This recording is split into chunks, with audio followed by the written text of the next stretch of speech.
Monde numérique. Ça y est, ça marche.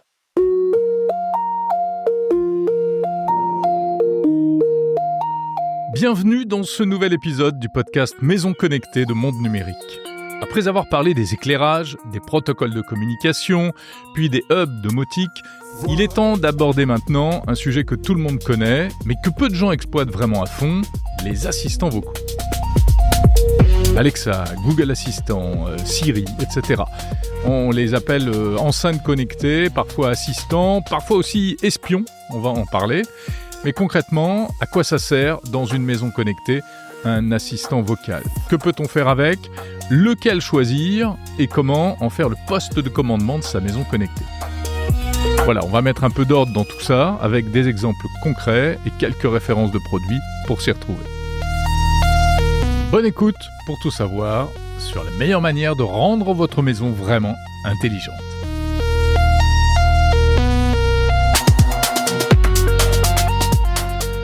Alors, un assistant vocal, c'est d'abord un logiciel capable de comprendre la voix et de répondre à des questions en langage naturel et de piloter des appareils. Alors, l'assistant est souvent intégré donc dans une enceinte connectée ou un écran connecté. Il y a aussi des écrans intelligents. Et on distingue 3 familles d'assistants, on les connaît. C'est Alexa d'Amazon, Google Home de Google et Siri d'Apple. Du coup, on trouve 3 familles d'enceintes connectées. Chez Amazon, ça s'appelle Echo. Echo Dot, les tout petits, Echo Dot Max, Echo Studio, plus sophistiqué, Echo Show avec écran. Chez Google, ce sont les produits Nest. Alors, il y a le Nest Mini, Nest Audio, Nest Hub, etc. Et chez Apple, c'est essentiellement le HomePod, l'enceinte connectée de la marque à la pomme. 2 versions à l'heure où on enregistre cet épisode, HomePod et HomePod Mini. À noter que les assistants intelligents sont également disponibles sur smartphone via les applications associées. Et puis aussi sur montres connectées et même sur certains téléviseurs et barres de son. Finalement, ils sont de plus en plus partout. La particularité, c'est donc que l'on peut commander à la voix toutes sortes de choses, ce qui rend l'interaction avec ces appareils extrêmement facile et agréable. Ça prend tout son sens dans le cadre d'une maison connectée. Concrètement, que peut-on faire avec un assistant vocal? Plein de choses, la liste est vraiment interminable. Voici quelques exemples. Connaître la météo, écouter de la musique, lancer des minuteurs pour la cuisine ou pour le sport, c'est très utilisé.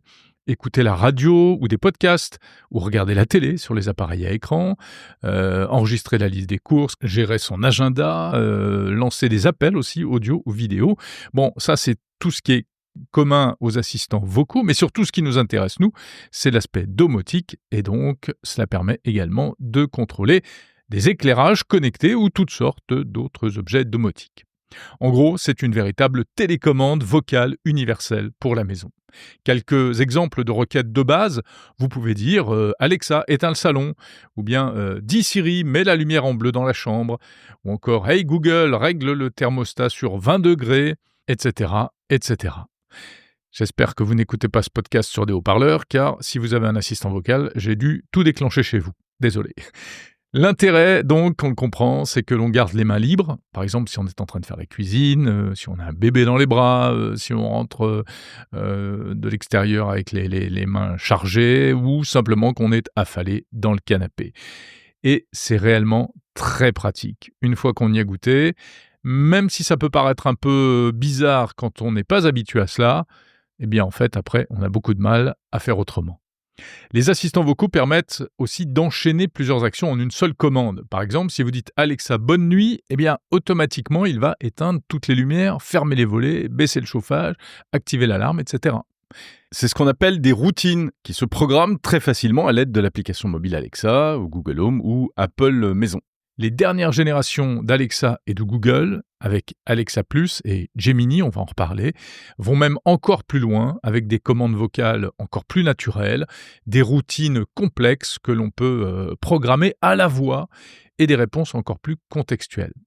Enfin, c'est un élément d'accessibilité pour les personnes âgées, malvoyantes ou à mobilité réduite. Eh bien, la voix est vraiment une interface hyper pratique, beaucoup plus simple qu'un smartphone bourré d'icônes. Voilà pourquoi les enceintes connectées sont l'un des équipements domotiques les plus répandus dans les foyers. devant beaucoup d'autres objets connectés. Aux États-Unis, on estime que 63% des foyers en possèdent. Les assistants vocaux deviennent aussi de plus en plus de véritables hubs domotiques à part entière. Ils ont des fonctions évoluées de programmation, de télécommande, et en plus, ils peuvent communiquer en direct avec certains objets connectés.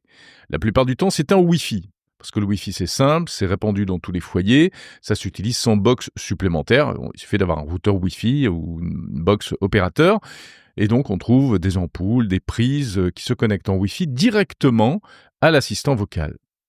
Et oui, le Wi-Fi, ça a quelques avantages quand même. Mais attention, il y a aussi des inconvénients. Je vous en parle d'ailleurs dans le 2e épisode de cette série consacré au protocole de communication de la maison connectée. Et puis certains modèles d'assistants vocaux plus récents vont encore plus loin en intégrant des protocoles domotiques comme Zigbee ou Matter. Ça en fait des vrais hubs pour la maison connectée. C'est le cas par exemple de certains produits Amazon, l'Echo 4e génération, l'Echo Dot Max, certains Echo Show.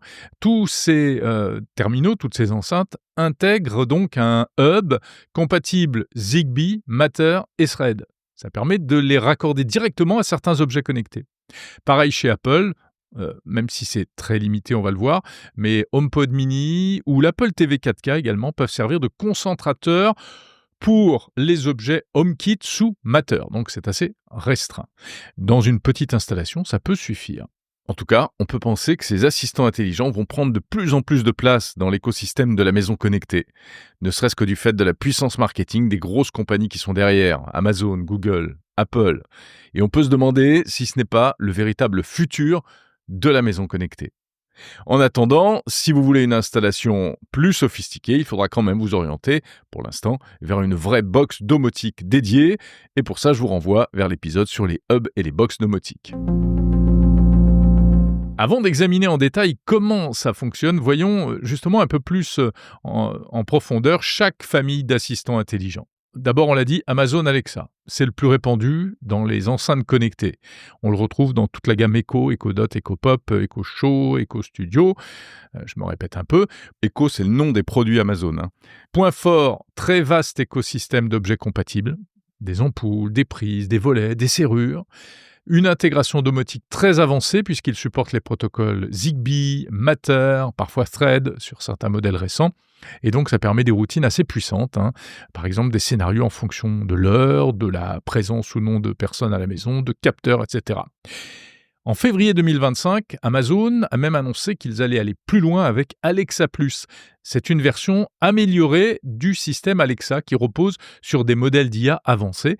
En gros, ça permet d'interagir de manière encore plus naturelle, comme avec le mode vocal de ChatGPT par exemple. Plus besoin de faire des phrases très précises, ce qui est le cas en principe sur les Alexa.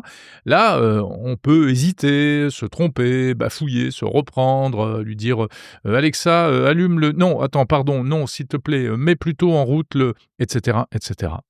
Alexa Plus est également capable d'effectuer des tâches plus complexes, comme prendre en compte des préférences personnelles, et même effectuer des réservations de restaurants ou d'hôtels entièrement en mode vocal.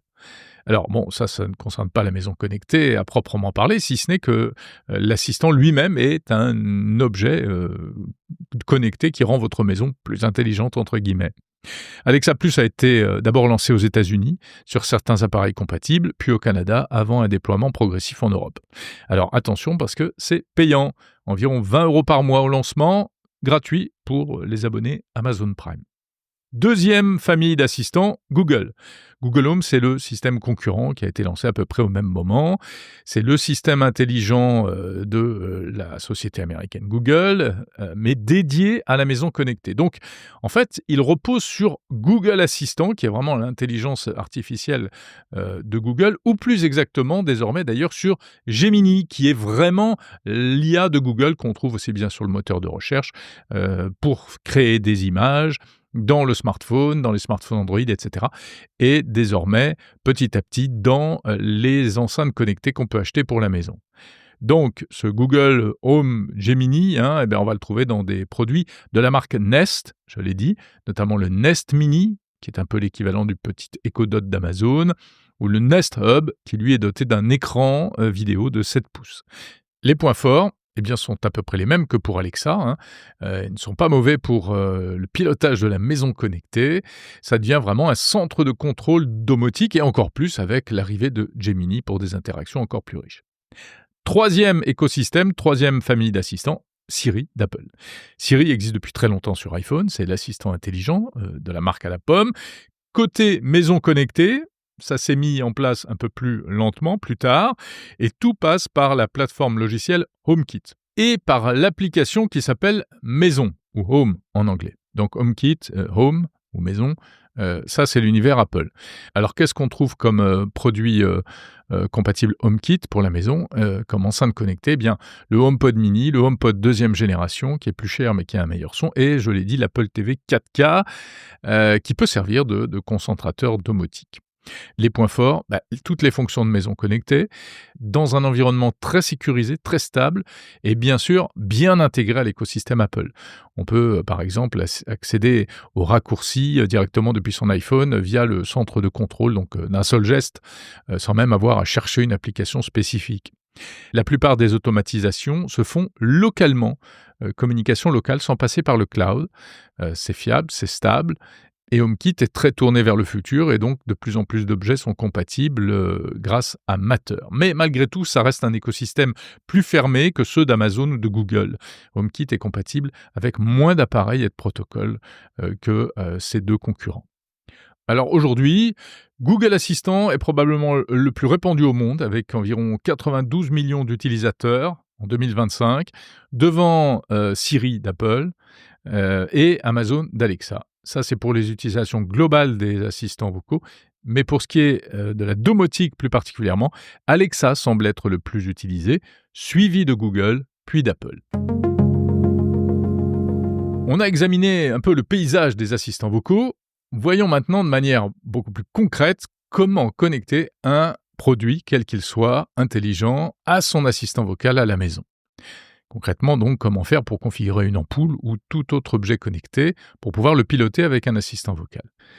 Il y a deux cas de figure. Soit le produit est directement compatible avec l'assistant vocal, soit ce n'est pas le cas, et alors il faudra passer par une application tierce. Si le produit est compatible, c'est-à-dire si l'ampoule ou la prise peut se connecter en Wi-Fi directement avec votre Amazon ou votre Google Home. Ou bien au Zigbee ou en Matter si vous avez un assistant compatible. Dans ce cas, c'est très simple, il suffit de mettre en place l'ampoule, la prise électrique ou tout autre produit connecté. Je parle de produits neufs ou réinitialisés aux paramètres d'usine, parce qu'il faut quand même à chaque fois repartir de zéro. Ensuite, vous lancez l'application Alexa, Google Home ou Apple Maison sur votre smartphone. Attention, le téléphone et l'appareil Echo doivent être sur le même réseau Wi-Fi. Vous cliquez sur « Ajouter un produit » et en général, il faut scanner le petit QR code qui est sur l'ampoule elle-même. Et voilà, c'est tout. Votre ampoule ou prise est reconnue et intégrée directement dans l'application avec les autres équipements déjà présents. Deuxième cas de figure, si ce produit n'est pas nativement compatible, c'est-à-dire si vous devez passer par un pont ou une box. Eh bien, dans ce cas, il faut d'abord installer l'application du fabricant. Presque tous les produits connectés ont une application dédiée. Philips Hue, Ikea HomeSmart, TP-Link, Aqara, Netatmo, etc. Vous créez un compte si ce n'est pas déjà fait, vous appairez, vous initialisez l'ampoule sur l'application du fabricant. Éventuellement, au passage, vous faites une petite mise à jour de firmware. Et ensuite, eh bien, il va falloir aller dans l'application de l'assistant vocal pour faire reconnaître le produit. Alors, pour Amazon, c'est simple, il suffit de lancer l'application Alexa, de cliquer sur le petit bouton plus, ajouter un appareil, ou bien d'utiliser une fonction que je trouve super pratique. Vous dites simplement, vocalement, Alexa recherche les nouveaux équipements. Et Alexa, comme par magie, va détecter l'objet automatiquement. Ou bien, si ça ne se fait pas tout de suite, vous serez invité à aller chercher la skill du fabricant. Qu'est-ce que c'est que ça? La skill, c'est une petite application à l'intérieur de l'application Alexa. C'est le système qui a été mis en place depuis le début et c'est assez astucieux. En fait, ça utilise les API des constructeurs, donc ça va se connecter via le cloud, via Internet. Donc votre assistant vocal va parler ensuite à vos ampoules ou à n'importe quel autre objet connecté via le cloud. C'est pas ce qu'il y a de plus direct comme chemin, mais c'est ce qu'il y a de plus universel. Avec Google Home, c'est à peu près la même chose, hein. Vous lancez l'appli Google Home, vous cliquez sur configurer un appareil, vous choisissez si ça fonctionne ou pas avec Google, vous indiquez la marque, etc. Et hop, il va se retrouver dans l'application Google Home. Idem pour l'application maison d'Apple. Petite précision, de plus en plus, on va vous inviter à scanner un QR code, ce qui permet vraiment d'appairer de manière hyper rapide les objets connectés aux assistants vocaux. Important, lorsque vous êtes dans votre application d'assistant vocal, vous allez devoir un petit peu configurer les choses et attribuer par exemple une pièce à vos ampoules. Pour pouvoir ensuite lui dire par exemple « Alexa, allume l'ampoule qui est sur le piano » ou bien « allume les lumières du salon » ou « la lumière du salon ». Et comme ça, une pièce, c'est un groupe d'objets connectés qui vous permet de piloter tous les objets en même temps. Et ça, c'est super pratique. Mais il faut bien comprendre comment ça marche, car dans un même groupe, une même pièce, eh bien, il peut y avoir des lampes connectées, mais aussi des volets roulants connectés, un téléviseur qui va être relié lui aussi à l'assistant vocal. Du coup, si vous dites « éteins le salon », eh bien, il va absolument tout éteindre. Si vous ne voulez pas que ça fonctionne comme ça, il faudra sortir éventuellement les appareils que vous voulez exclure de la routine. Et puis, vous pouvez même créer des groupes de groupes. Par exemple, chez moi, j'ai la pièce salle à manger, la pièce cuisine et la pièce entrée. Mais comme elles sont situées à peu près au même endroit, eh bien, j'ai fait un groupe entrée qui agrège toutes les pièces. Et ça permet, par exemple, quand on est dans le salon, de dire simplement « éteins l'entrée » et il va éteindre les 3 pièces d'un coup. Après, il y a la question des volets électriques, les volets roulants. Et ça, c'est tout un poème. Parce que certains systèmes de volets roulants ne sont pas reconnus comme tels par les assistants vocaux, mais ils sont considérés comme des lumières. En fait, le problème vient des modules qui les pilotent ou des API qui leur sont associés, plus exactement, surtout pour les modèles les plus anciens. Donc du coup, ça occasionne pas mal de soucis, c'est un peu un casse-tête. Et par exemple, vous ne pouvez pas dire « ferme le volet du salon » parce qu'il ne comprend pas la commande, il faut lui dire « éteins le volet du salon », ce qui est assez énervant. Je me suis pas mal arraché les cheveux, j'avoue, là-dessus, pendant des mois. Face à ce problème, ça m'énervait beaucoup. Du coup, j'ai trouvé un moyen pour contourner la difficulté. C'est tout simplement de programmer des routines au niveau de l'application de l'assistant vocal. Pour pouvoir dire « ferme le volet » ou « ouvre le volet », et ensuite cette routine va exécuter l'action d'ouvrir ou de fermer dans l'application native du volet ou dans la box domotique. Bon, reste quand même la particularité d'un volet qui est que parfois on souhaite l'ouvrir ou le fermer seulement à la moitié ou aux 3/4, etc. Et ça, vous ne pouvez pas le faire avec une lumière, donc on ne peut pas le faire nativement avec l'assistant vocal. Du coup, il va falloir programmer différents états dans l'application native du volet et ensuite y associer des commandes vocales pour pouvoir dire ouvre à 30%, à 50%, 70%, etc., etc. Et sinon, pour les plus audacieux et les plus bricoleurs, eh bien, il est également possible de passer par un service externe de type ITTT, If This Then That, qui permet de programmer tout type d'action, etc., via une interface web. Mais en tout cas, voilà, avec un peu d'imagination, on s'en sort, on arrive finalement à se montrer plus intelligent que l'assistant intelligent, qui finalement ne l'est pas tant que ça. Bon. Maintenant, nous allons plonger un petit peu plus encore dans la technique et on va essayer d'examiner comment fonctionnent concrètement ces assistants vocaux. Ça vous permettra d'avoir une bonne vision de votre installation. Les assistants Alexa, Google, Siri, il faut le savoir, la plupart du temps ne parlent pas directement aux ampoules, aux volets, aux caméras. Ils passent donc par une chaîne qui est composée de plusieurs maillons. Bon, on va répéter un petit peu ce qu'on disait dans l'épisode 2 sur les technologies domotiques, mais en les abordant de manière différente. Voici donc les 3 scénarios possibles, du plus courant au plus technique, les 3 cas de figure possibles lorsque vous utilisez votre assistant vocal. Premièrement, la communication par le cloud. Je l'ai dit, c'est le plus fréquent, le plus ancien. Exemple, avec une prise connectée Wi-Fi. Vous dites « Alexa, allume la lampe ». Là, qu'est-ce qui va se passer ? Eh bien, Alexa va envoyer la commande au cloud d'Amazon. Amazon va envoyer la commande au cloud du fabricant de l'éclairage. Je sais pas, Meros, TP-Link, etc. Et le cloud du fabricant va renvoyer la commande à la prise. À la maison, chez vous. Miracle, la prise s'allume. C'est le fonctionnement de 80% des objets connectés. C'est simple à installer, on comprend que ça rend le système universel.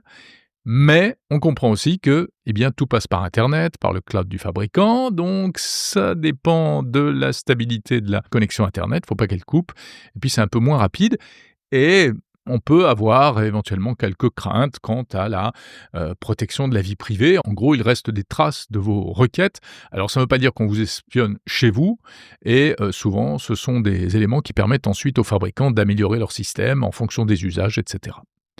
Ça, c'est pour le premier mode de communication par le cloud.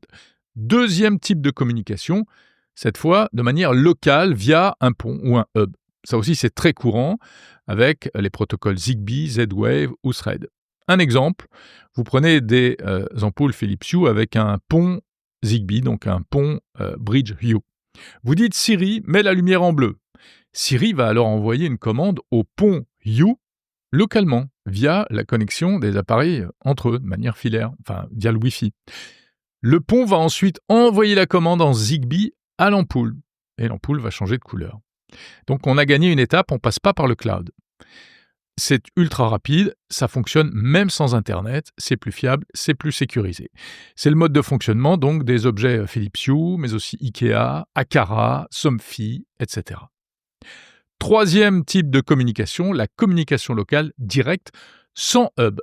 C'est ce que permettent certains objets connectés. Ils peuvent dialoguer directement avec l'assistant vocal. Exemple, une ampoule Nanolith Thread et un HomePod Mini. Vous dites « Siri, allume le salon ». Le HomePod Mini va envoyer la commande en Thread directement à l'ampoule et l'ampoule s'allume. C'est encore plus rapide, encore plus fiable si on peut dire, et puis aucun risque de fuite de données personnelles, entre guillemets, ça ne passe pas du tout par le cloud, et ça c'est l'avenir de la maison connectée grâce aux technologies Matter et Thread. En résumé, 3 types de communication entre assistants vocaux et objets connectés, soit via le cloud, c'est le plus courant, soit via un pont, c'est le plus fiable, soit en direct, c'est le plus moderne, si on peut dire.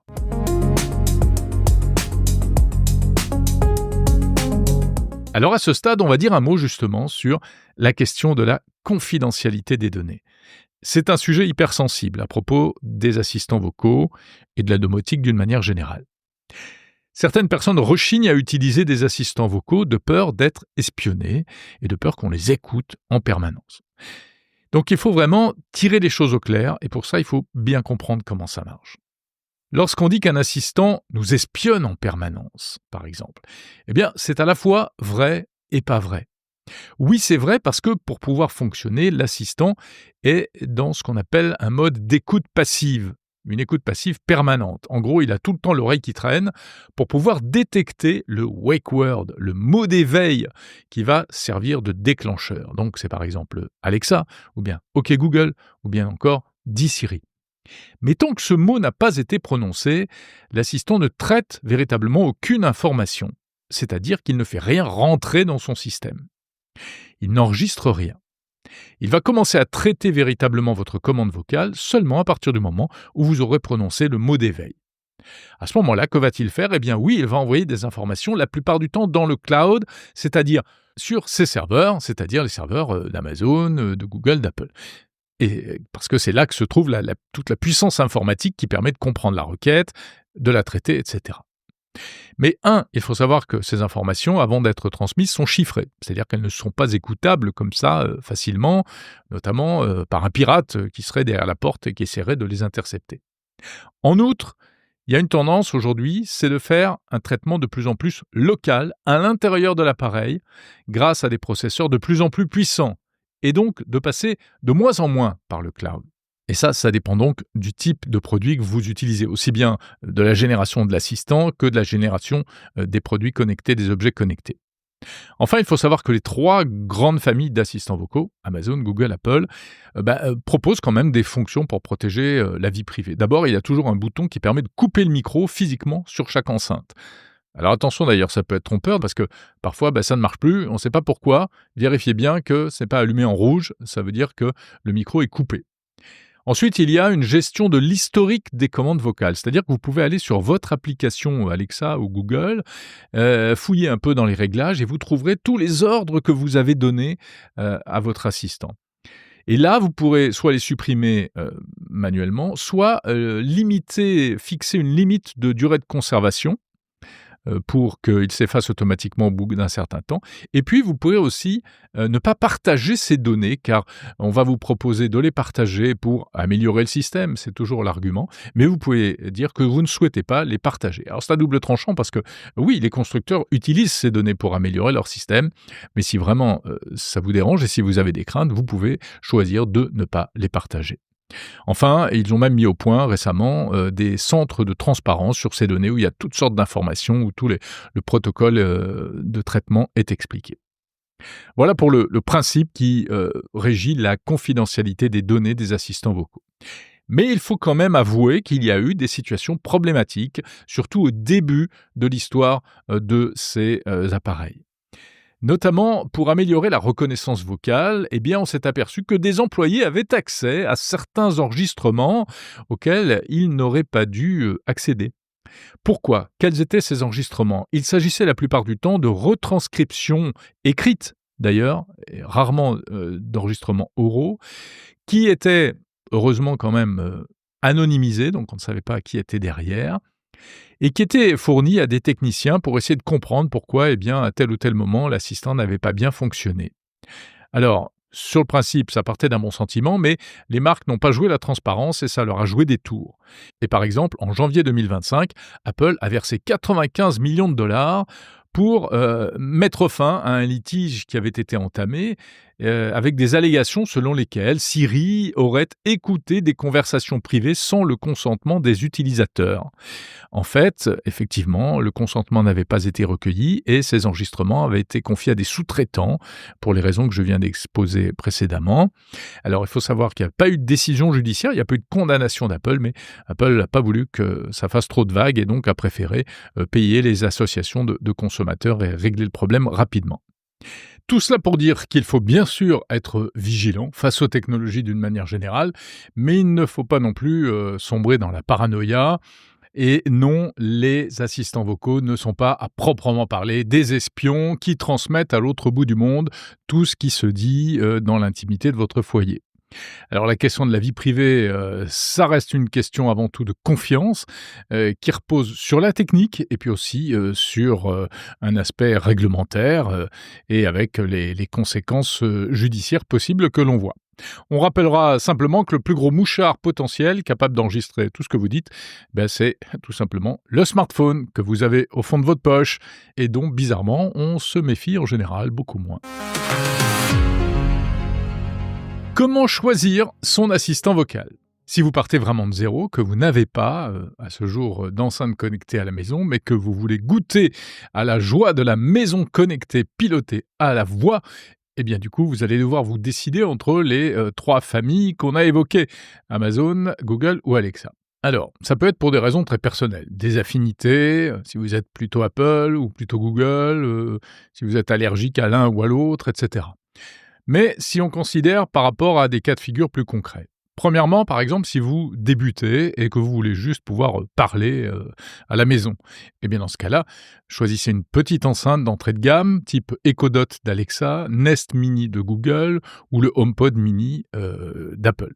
Ça suffit largement pour piloter quelques ampoules, quelques prises connectées, pour lancer la musique aussi, pour demander la météo, mettre des minuteurs, etc. En gros, c'est la meilleure façon de tester le concept sans trop investir. Deuxième cas de figure, vous en voulez plus. Vous voulez vraiment piloter votre maison connectée. Alors, vous avez déjà ou vous pensez avoir prochainement des éclairages dans plusieurs pièces, des thermostats, des volets, des prises, des capteurs, peut-être même un système d'alarme, un robot aspirateur, etc. Dans ce cas, Alexa ou Google feront très bien l'affaire pour la commande vocale. Choisissez des modèles d'enceintes connectées avec compatibilité Matter, si possible, éventuellement Zigbee, Thread, etc., pour être vraiment tranquille sur la durée. Vous pourrez alors, dans la plupart des cas, vous contenter de cet assistant vocal qui fera office de box domotique. Vous pourrez utiliser des routines évoluées. Et puis, si vraiment vous en voulez plus, vous pourrez alors ensuite coupler à cela une véritable box domotique. Troisième cas de figure, vous avez une affinité particulière pour Amazon, pour Google ou pour Apple. Par exemple, si vous êtes très Apple parce que vous avez un iPhone, un Mac, une Apple TV, une Apple Watch, etc.